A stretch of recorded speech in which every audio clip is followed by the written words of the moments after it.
Islam was spread by the sword.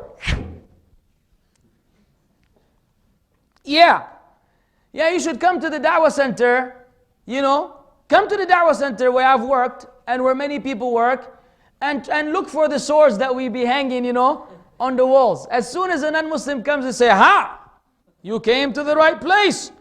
Let me see your neck. Nice one. Liars, man. It's nasty, these people. No shame. You know what sucks? What sucks is when people are liars, they know they are liars, and they continue to lie. It's shameless how bad things can get when it comes to the allegations against Islam and Muslims. Islam was spread by the sword. Well, I'll tell you what. If Islam was spread by the sword, we will have a lot of casualties by now. The Dawah Center would have to be burying new Muslims, they never made it to Islam, because we would have killed them first, every day. But guess what? No one has ever welcomed a non-Muslim with a sword.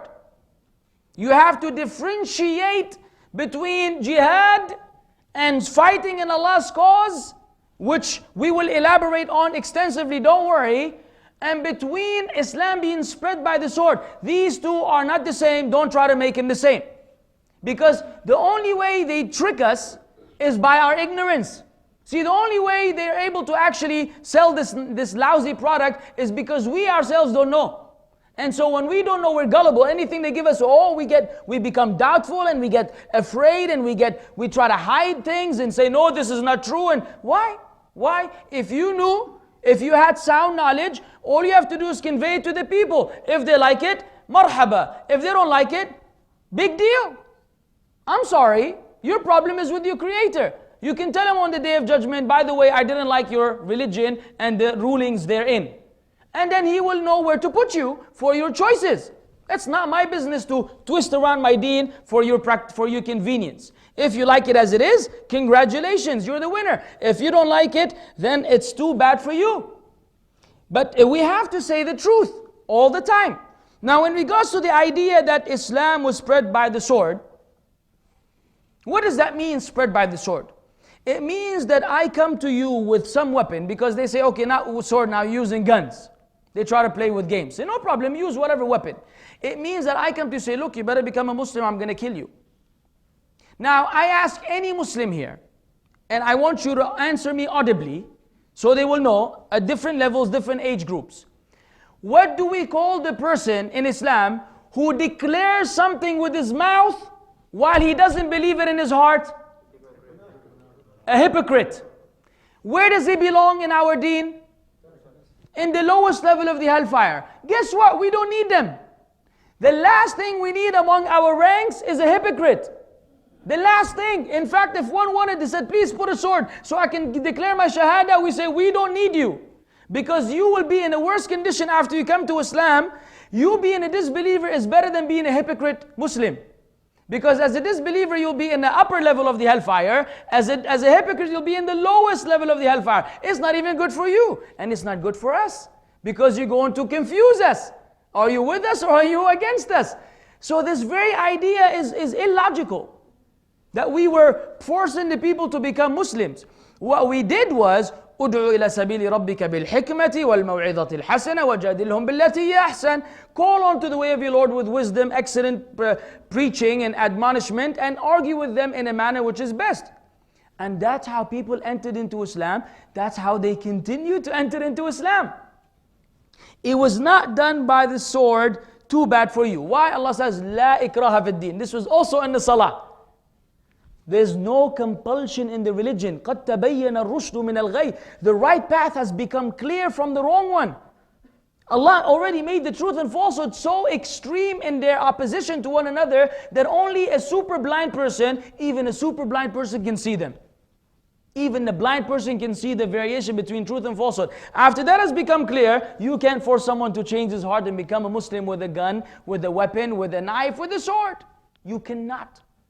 Because the matters of the heart are with Allah. And putting a sword is not going to change your belief system. If you're afraid, you may say something to save your neck, but in your heart there's no control. No one can twist your heart to believe. They can twist your arm, but they can't twist your heart. So I don't understand where they got this from, but I will share with you some interesting information nevertheless. There's a non-Muslim historian by the name of DeLacy O'Leary, who wrote in his book Islam at the Crossroads. It was published in London, 1923, on page 8. History makes it clear, however, that the legend of fanatical Muslims sweeping through the world and forcing Islam at the point of the sword upon conquered races is one of the most fantastically absurd myths that historians have ever accepted. It's just this big old lie that people have found okay to accept. And they seem deliberately or mistakenly to turn a blind eye against the Crusaders. And now what did the Crusaders do? First, let it be known that the Muslims ruled Spain for roughly 800 years. During this time and up to when they were finally forced out, the non-Muslims there were alive and flourishing. Additionally, Christian and Jewish minorities have survived in the Muslim lands of the Middle East for centuries. If Islam was spread by the sword, as in you were given a choice every time, become a Muslim or we kill you, there will be only Muslims on earth today. You won't find them in Syria, you won't find them in Lebanon, you won't find them in Palestine, you won't find them anywhere. They would have been killed by now. They are minorities. Why are they alive? Why are their churches still over there? Because Islam wasn't spread by the sword. Not in this sense. Egypt, Morocco, Palestine, and the list goes on. All of these are places where Muslims and sometimes Jewish populations exist up until today. Now, the spread of Islam stands in contrast to the actions of the followers of Christianity, who since the time of Emperor Constantine have made liberal use of the sword. After basing their conduct on biblical verses, you will find plenty of them that endorse and justify killing. This was especially true of the colonization of Southern America and Africa, South America and Africa, where native peoples were systematically wiped out or forced to convert. It is also interesting to note that when the Mongols invaded and conquered large portions of the Islamic Empire, instead of destroying the religion, they became Muslim. They conquered the Muslim land, and instead of them, falling, instead of the thing being the other way around, they wind up embracing Islam. Never happened in history, where the conqueror accepts the religion of the conquered. But that's because Islam was like that. The Philippines, and the list goes on. These were Muslim countries, Crusaders.